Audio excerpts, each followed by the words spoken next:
I should record this and add this person. So let me just repeat that for the record. So all the labs all the topics that we're doing now, we did simple pendulum last week, and we're doing Hooke's law this week. All the topics we are going to do them in our labs. That's the reason why we're doing them, for lab purposes. So when you come back to school, to face, we just go straight to the labs and complete them, right? Let me just repeat this again.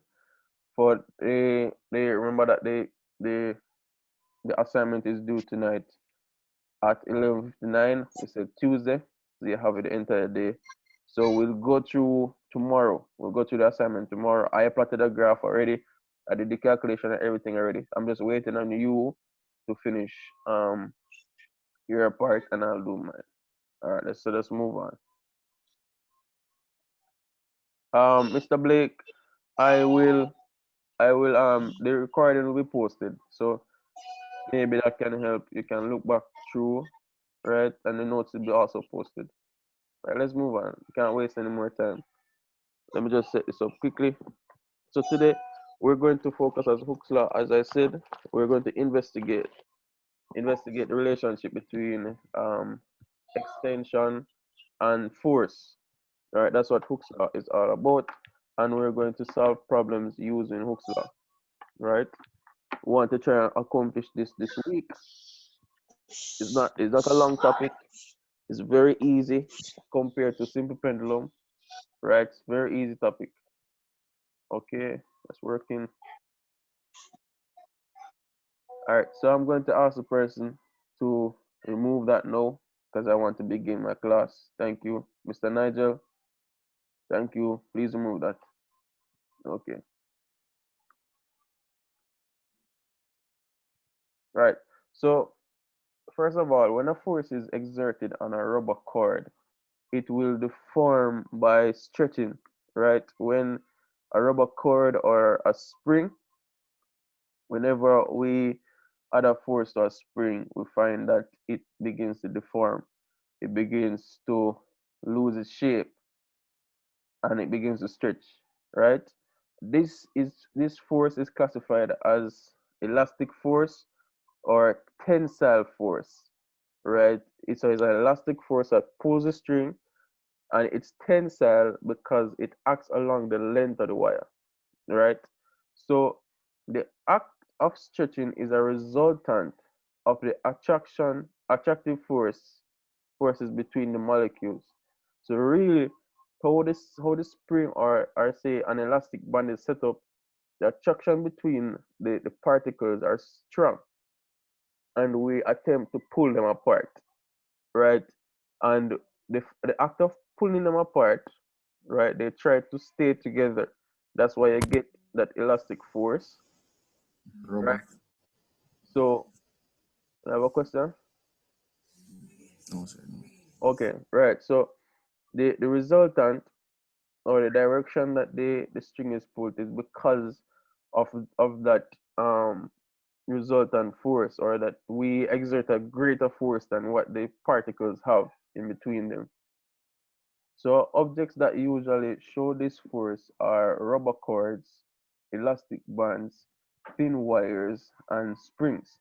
So before we continue, we want to do a short activity, right? I want to do a short activity. Let me see if I can get it up.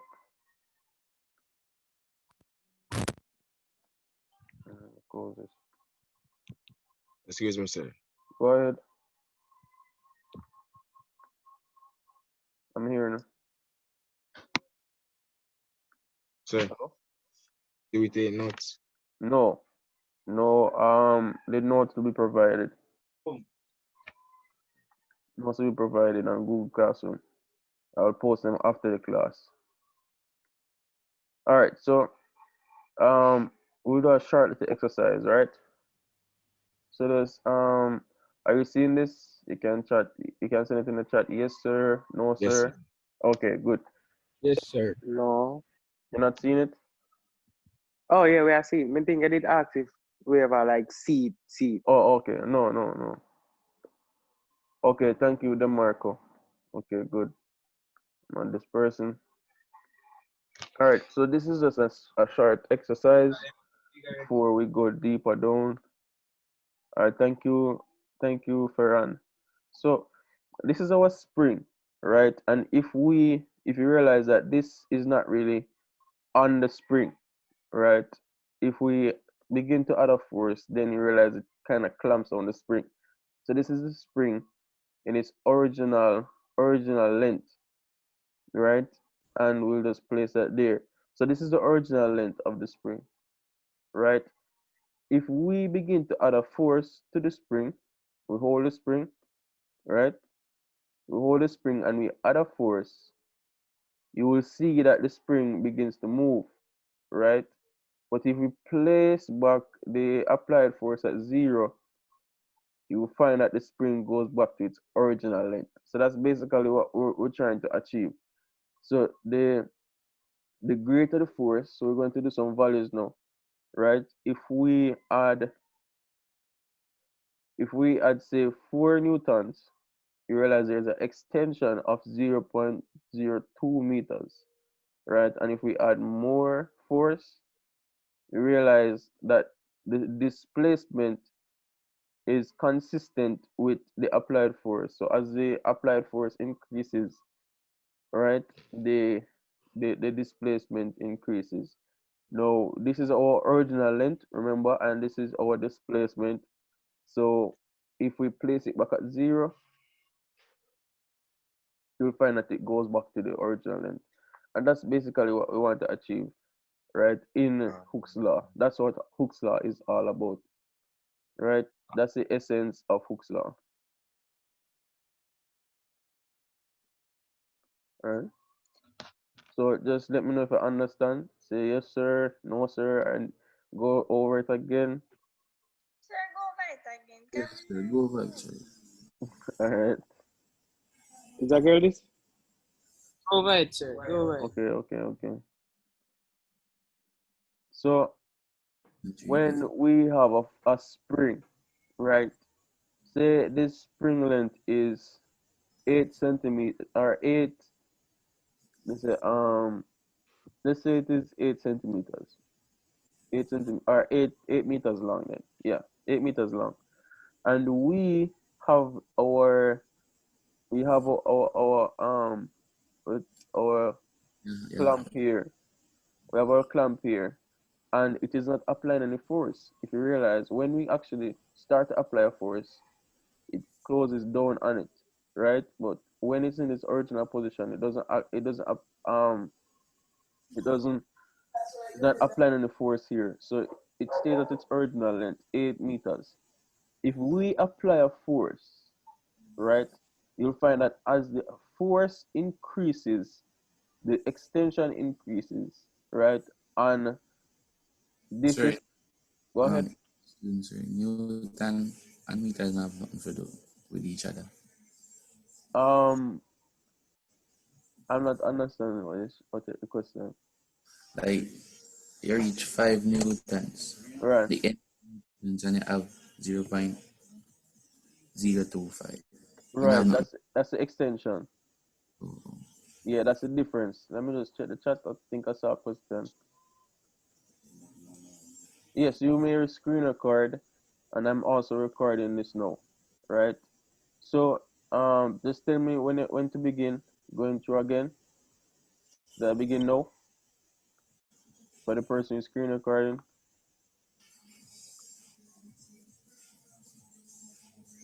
Henrik, I'm going. Should I start now?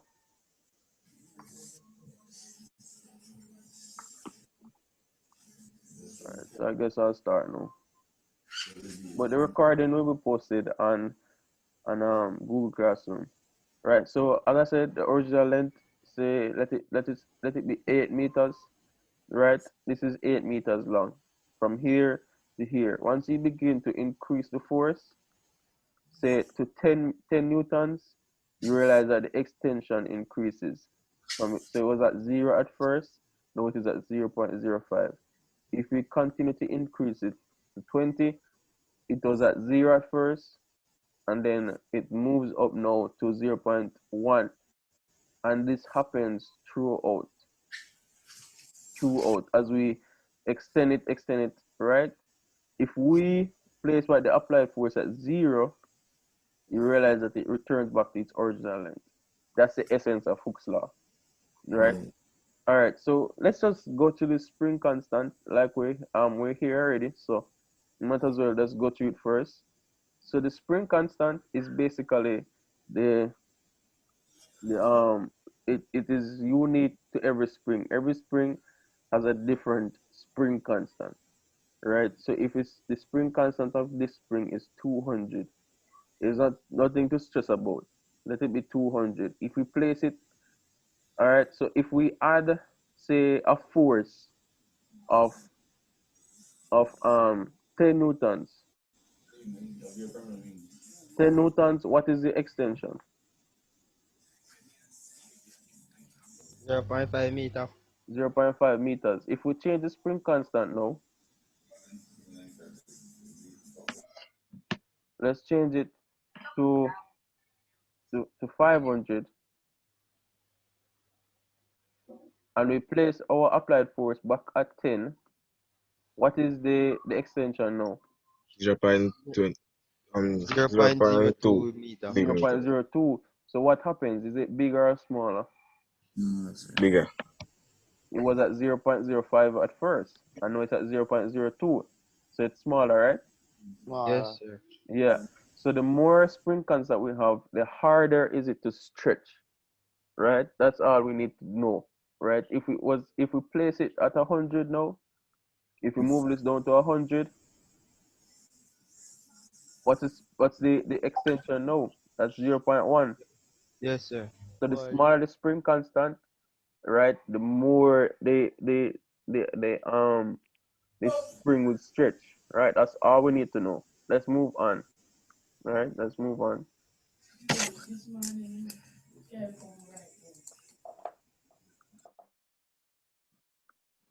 So, so yes, when a force is exerted on a rubber cord, it will deform by stretching. And we just tested this already. We read through all of this already. Let's move on now to Hooke's law. So Hooke's law is used to study the elasticity of materials, right? Once a material is elastic, it should obey Hooke's law, right? So it states, provided that the stretching force does not extend a spring beyond its elastic limit, the extension of a spring is directly proportional to that same stretching force. Anybody want to try and explain this? Right? No?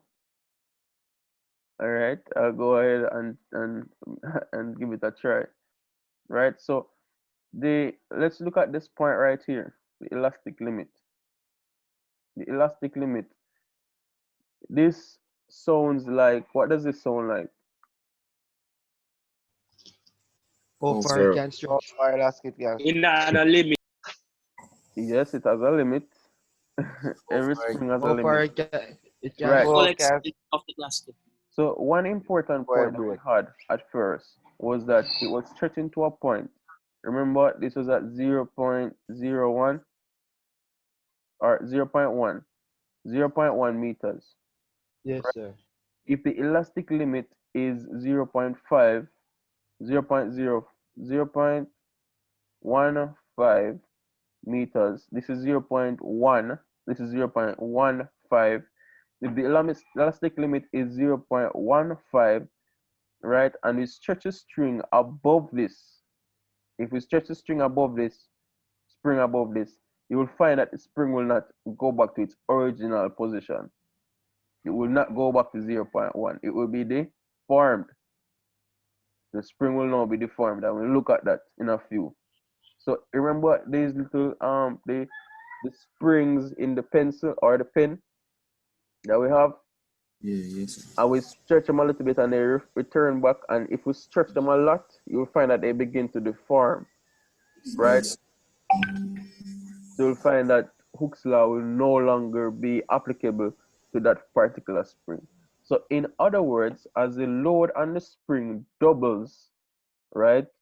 So if we double the load on the spring, the extension on the spring will also double, right?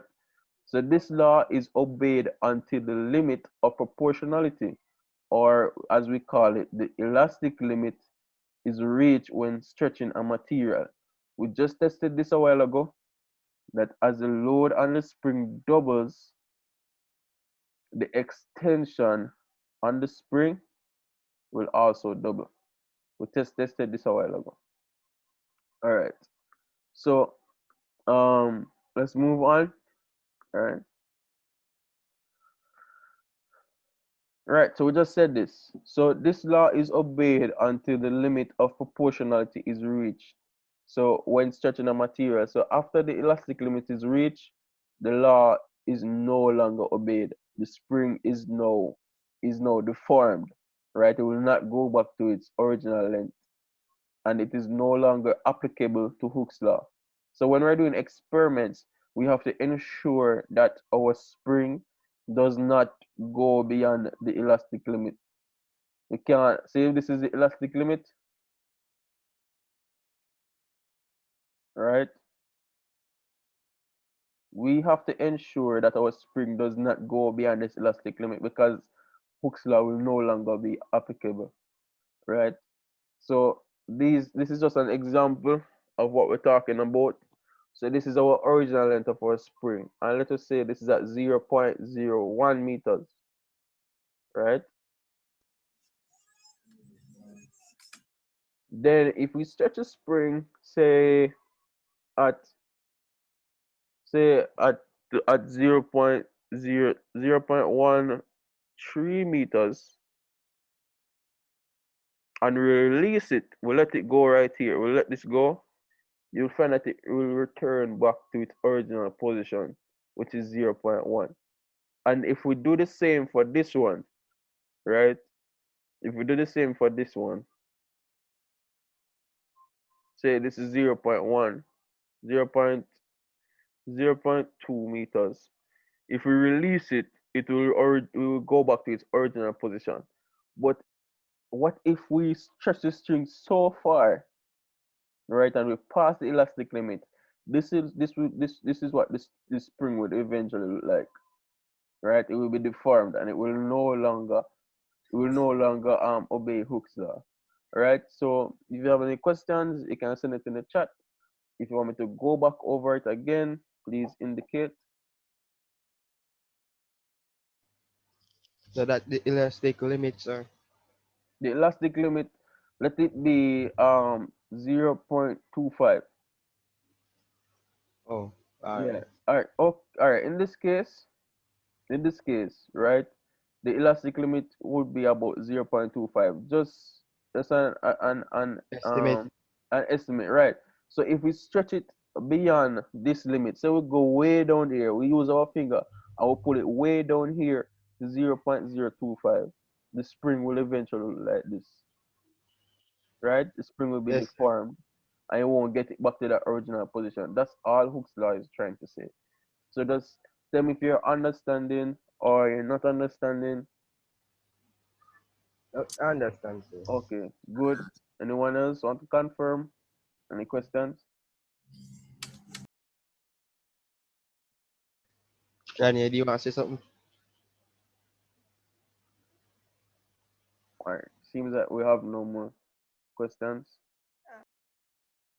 Question or a confirmation? You can send it in the chat. Say yes, sir. I understand. Sir, Yes, sir. me, I sir. understand, sir. Me, sir. Okay. Go ahead. Go ahead with the There's a question. formula, sir. Yes, we're going to go to the formula now. We're going to go to the formula now. Good question. That's the most important All right. question, right? For the person who's trying to record, don't worry. I'm recording now. I'm not really sure how to give permission right now. So I'm doing the recording. I'll just post it on Google Classroom and you have access to it. Right? Okay, so the law, we're going to the formula, we're reaching there, but we have to make steps. I don't want to just jump into the formula. You know how I operate already. I try to give you steps, right? So we just proved this a while ago, right? That we start at zero, extension of zero. This is the original length, right? So the original length of the spring, for the spring, we always use, let's just use 0.1. This is our original length, and we stretch it with a weight of, with say, let's say this weight is 0.4.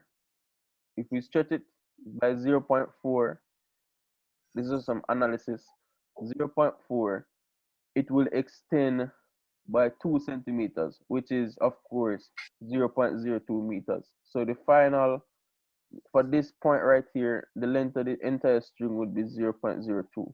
This is just some calculation. Remember that 1 centimeter equal 100 centimeter equal 1 meter.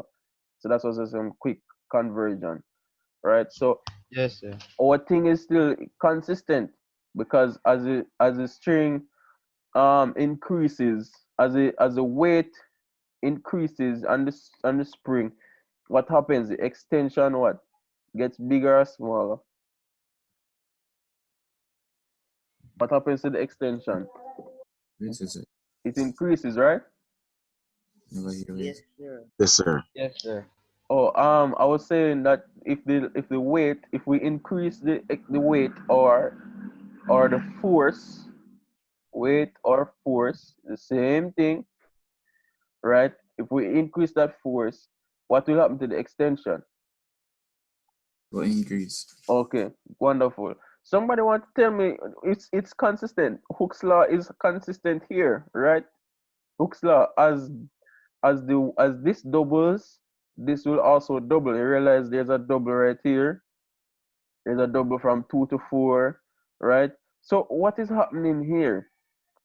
It's consistent up to here, up to this point. What is happening here? Sir, Sir, this it passes thing is elastic getting worn limit. out, sir.